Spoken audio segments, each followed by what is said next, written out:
Hey RPG fans, Mamba here, and welcome to my Let's Play of Suikoden. That's right. This is one of my favorite role-playing games on the PlayStation. I'm so excited to do this. It has an epic story, fun combat, terrific, and I can't stress that enough, terrific pacing. Some of the best pacing in a video game, and that's an underrated fact. Like, it's just not one of these things that people care that much about in RPGs a lot of the time, I feel like, but Suikoden might have the best pacing of a game. It's a console game, but it almost feels like a handheld game a lot of the time. Anyway, it's got an awesome side quest that involves you going out and recruiting lots of different people of different walks of life to help you in your quest, and it's really an exciting aspect of the game I really enjoy. So, before anyone asks, this will be a completionist run. I'm going to try to get all 108 Stars of Destiny, which are the sort of core collectible in the game, if you could say. They're basically all these different people you can recruit into your army. Eventually you will have an army, and you can see this little battle going on right here. That's the army. It's really exciting. And I hope my goal with this Let's Play is to bring this game to more people's attention. I think that it's really underrated and really excellent. It's one of my all-time favorite games. Certainly, I think one of the better RPGs on the PlayStation, which is saying a lot. And it ages very well because of the graphic style, which are very, very late sprite-based. So it still looks really nice. Finally, I just want to say, before we get started, that this is one of my favorite games. I'm going to be explaining a lot about the background of the game, a lot of things about the sort of soundtrack, maybe a little bit of knowledge on the actual source material for where a lot of this game was based, and I just hope we have a lot of fun with it. And without further ado, let's play some Suikoden. Now, another thing that's really, really interesting about this game is that it connects directly with its sequel. In other words, you upload the game data from Suikoden into its sequel, Suikoden 2, and you will have a different game. Suikoden 2 will be different if you upload it from Suikoden 1. It's not hugely different, but it's really cool in its difference. So I'm going to be doing certain things in this game in order to better prepare for the eventual Suikoden 2 playthrough that I'd like to do.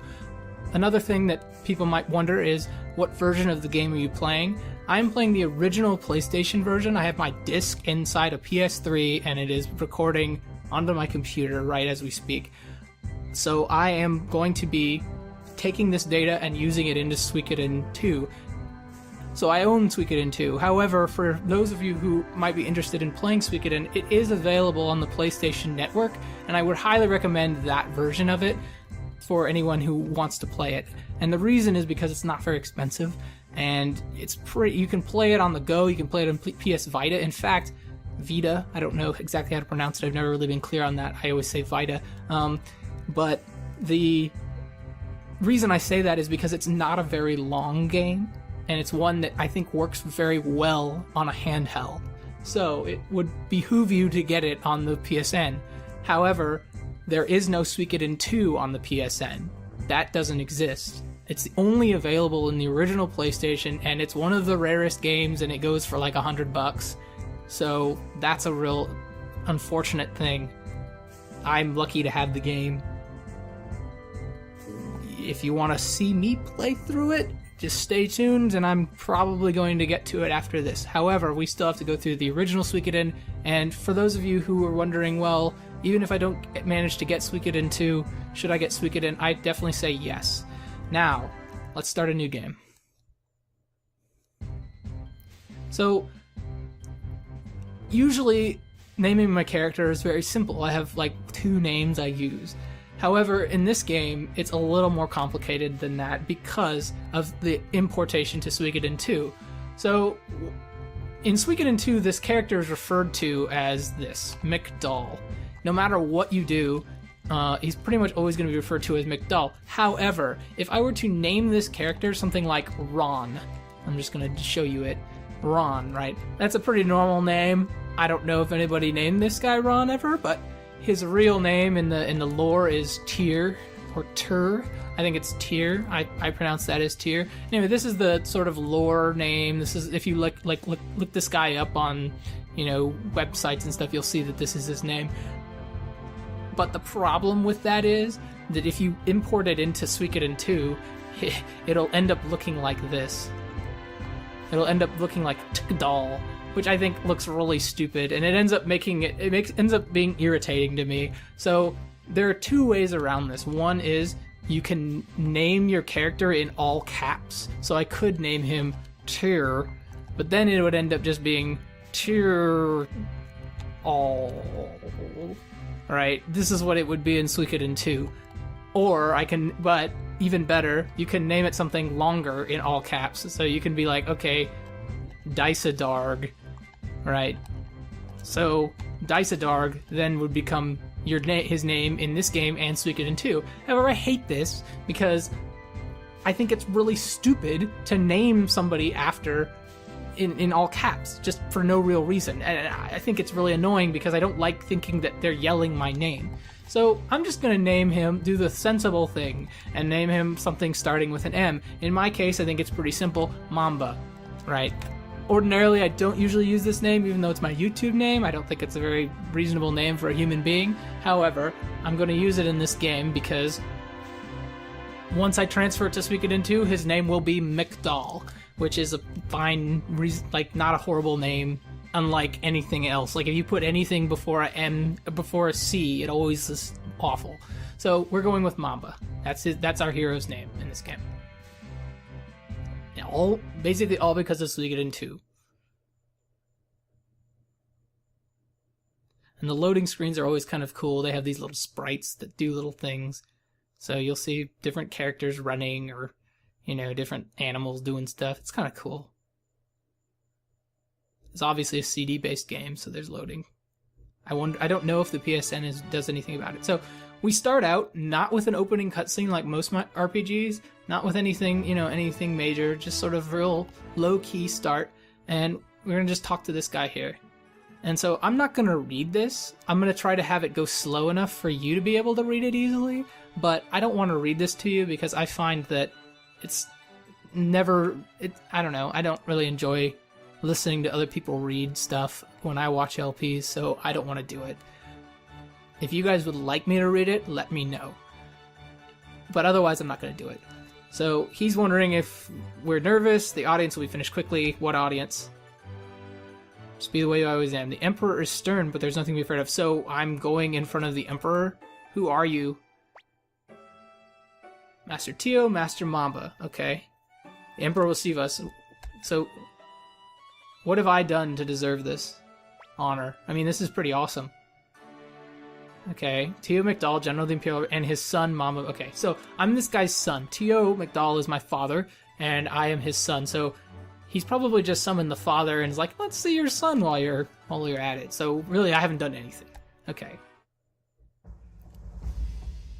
I'm just a kid, basically. Okay, the Emperor's name is Barbarossa, I guess. I assume that that's the Emperor. He looks very regal on his throne. How are things? Much as they were when we fought together in the War of Succession. So, that means that our dad is an old friend with the Emperor. Yeah? Okay, Wendy, that's the lady to the left. She's asking her advice. Words of a great general. Troubling activity in the north, huh?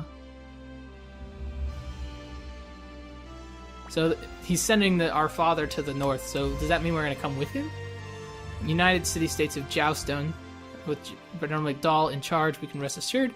Okay, so they have a lot of confidence in our dad. So our dad seems like a pretty awesome dude. To the point where the Emperor is giving our dad his sword. Wow. Thank you, Your Highness. Yeah, holy crap. Alright. Very cool. So now I'm in front of him. Yeah, I'm Mamba. Okay. Sure, why not? Yeah, okay, so I could say I don't wanna, That sounds like I'm like 4 years old. I don't wanna. And why would I say that to a king? Like, crazy. Oh, I already resemble my father. Good. Commander Craze will be Master Mamba's superior. Okay. Alright. Thanks. These guys are awesome. They're nice. Alright. I hope my efforts will surpass my father's too. My father seems like a pretty capable guy, though. I'm not sure. But I'm the hero of this game. Okay, let's go. So, we can walk around. We have... I'm going to go use this setup really quick and change the message speech to fast. And everything else is fine. So, let's see. So, now we want to talk to this girl here. Lady Wendy, yes. She bears a close resemblance to Lady Claudia. He still mourns her passing. So, what is that, the Emperor? So why is that not Queen Claudia? Huh. I don't know. Okay, yeah. So he's saying, like, get out of here. Okay, fair enough. I am in everybody's way. Who's this guy? He looks cool. Qasim Hazil. Huh, it's a very Arabic-sounding name. Oh, well, he envies our father because we're awesome. Yeah, thanks. Let's talk to him again. Is it my turn yet? Qasim Hazil is one of the 5 great generals. A terribly long wait. Interesting. Turn for what? To go out and fight? Okay. I don't know. I suspect you'll have plenty of chances for that in this game. Qasim Hazil. Okay, let's keep going. This is Craze's room. You'll be reported to him starting tomorrow. Go and introduce yourself. Okay. So, we could go do that, but I'm going to go in here first. Talk to these people. I am General Tio's son. Thanks. Oh, so he's telling us where we just came from. I don't know why that's there. Look at these shiny boots. Okay, the boots are important. So we can also, like, look at this armor. Shining armor. What? And we got 100 bits. And bits are the money in this game. You can see it over there on the right. We have 1,600 bits right now, which is, like, 0. Let's talk to our dad again. Don't worry, he'll be right here. Okay, so I guess he's just being reassuring. Yes, I am Tio's boy. My name is Mamba. Okay, that's... You know what? That seems like a solid policy. I think that they shouldn't show me favoritism either, just because I'm the son of a great general. That's not unreasonable whatsoever. This guy does look a little bit crazy. I guess that's why his name is Craze. Look at this portrait of this guy. That is some serious facial hair. Like, it's hard to tell where the, like, crease between his nose and his mouth begins and his mustache. Like, oof. Serious business, this guy. Okay, so we're going to report to him in the morning. I did introduce myself. Ah, so he doesn't think much of Craze. Yeah, I don't know if I think much of him either. Just judging from the way his portrait made me look. Gremio, huh? Who's, so... Okay. Just name dropping. I'm not controlling this, he's just taking us automatically out of the palace. I kind of wish I were controlling it because I'd like to look around, but I guess I can't. Now we are in the town of Gregminster.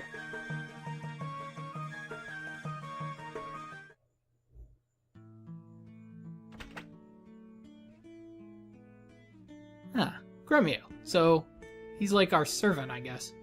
Because he calls us young master. That seems like a servant thing to do. I was not nervous in front of the Emperor. He seemed like a nice guy. Yeah? True. Don't worry about us. We're just going to meet the Emperor. He's not going to shoot force lightning at us, you know? He didn't notice this master at all. Okay. Yeah, okay. So he seems like he's really loyal to us. Sorry, Master Tio. Ted is here to congratulate you. What about Robin and Marshall and Lily? Barney. I want to meet Barney in this game. So there's some stew involved here. Let's go over here and look around our little home. Ah! Okay, so someone named Cleo. Okay, so she's a lady? Okay, that's good information. I would not have guessed that. Given if it's my room, yeah, because you're just our servant. I was not nervous. but thanks for asking. So she's saying you should go to your room and rest. I disagree. Han, huh? Let's scare him. He's asleep. We're waking him up. Oh. Yeah. Our audience with the Emperor went pretty well, thanks. He thinks he's gonna take more. So, this guy... Okay. He wants me to take another nap. So he's basically saying, go to your room. Just like Cleo. It's the most important step in your making a stew. Well, you know what? We're gonna pull your ears, Grumio. You know, if I grew up in a house where everybody called me Young Master and I could basically do anything I wanted, I'd probably do crap like that too. Just be a total jerk.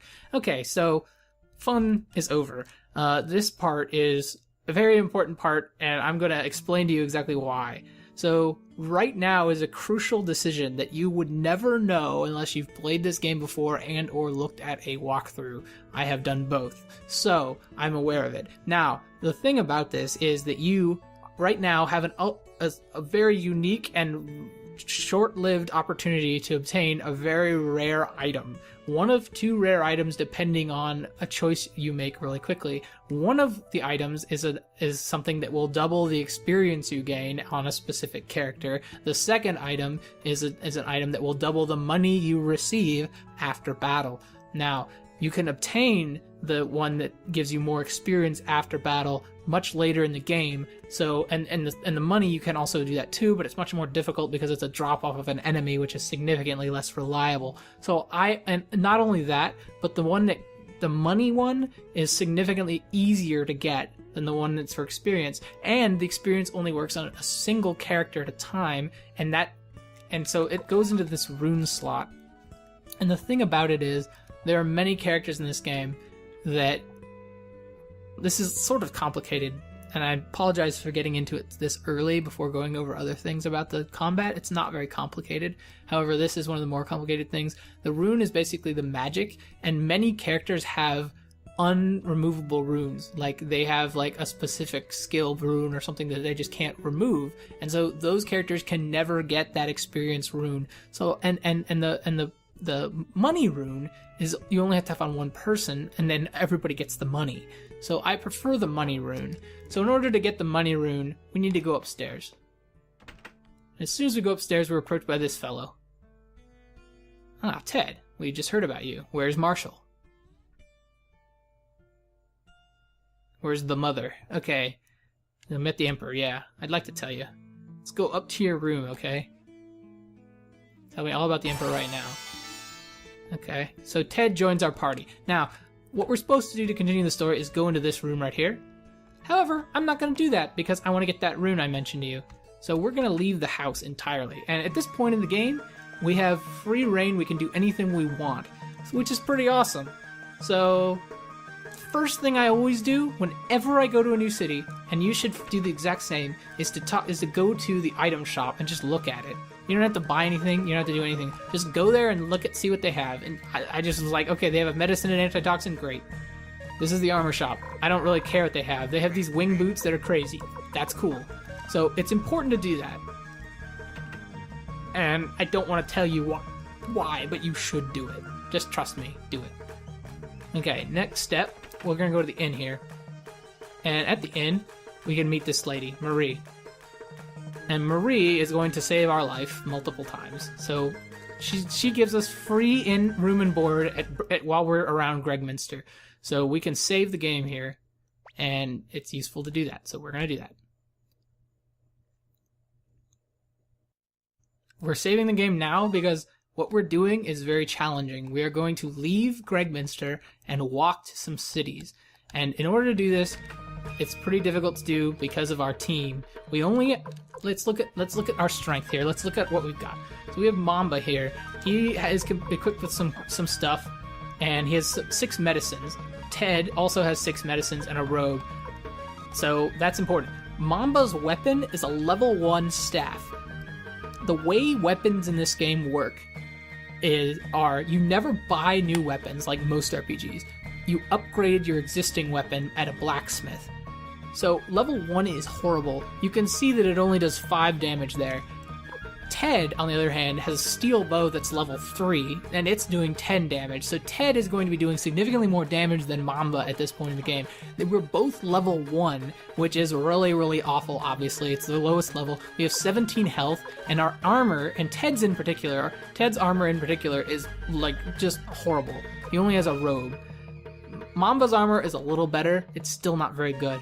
We also have this unremovable rune that we can't tell what it is on Ted. We have no access to any magic, nothing at all. Ted is a long-range fighter as well, which means that so the way this formation stuff works, I'm going to get into more detail with this probably in the next episode or the episode after that, but Mamba here is a medium-range attacker. You can tell this by the little M underneath his name. Ted is a long-range attacker. You can tell this by the little L underneath their name. The way you want to organize your troops is with a short-range attacker, which we don't have, in front, and the medium attackers either in front or the back, and then the long-range attackers in the back. That's because the long-range attackers can attack anywhere in the enemy formation, and the medium-range attackers can attack from anywhere in your formation, so they're the most versatile. The long-range attackers tend to die easily because they don't have a very good armor, and they don't have very good, strength. So let's look at this. Ted's defense is 10 right now. Mamba's is 18 because he's able to be on the front line. So it's a significant handicap having Ted on the front line. Anyway, so that's the situation we're walking into and why I suggested you save the game. First thing we want to do is walk all the way over here, and anytime we get into a battle with anything other than one specific enemy, we need to run. So we were surrounded. We luckily dodged this attack, and we have to run. There's just no way we can beat that guy.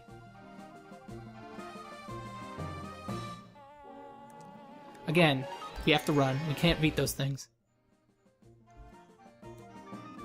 So let's go into this city here. Now this is the city called Rockland, and it's basically the second city in the game. So first thing again, every time you go into a new city, always go to the armor shop and just look at what they have. Same with the item shop. Just all you want to do is just look at what they have, because you never know if you can go back to this town later in the game or not.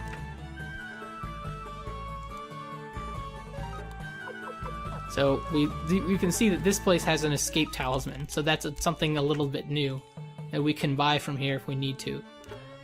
The final thing we want to do is talk to this gentleman here. This guy's name is Marco, and he just wants to play a game with us and bet with us for some serious money, right? Okay, so the way this works is it's pretty obvious. You bet money, and there's a coin underneath one of these cups, as you can see. Then he's gonna move it around, and we want to note where that cup is, and it's really easy on this setting. Obviously, like, it's on the right, Marco. We just got that. And you want to remember where that was. So that was on the right.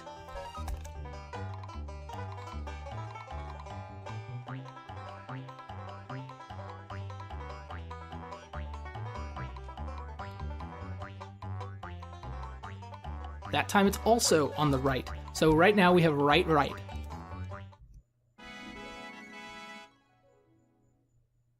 You want to do this about 4 times. I like to do it 4 times. You can do it as many times as you want, but 4 times is good. So it starts out on the right.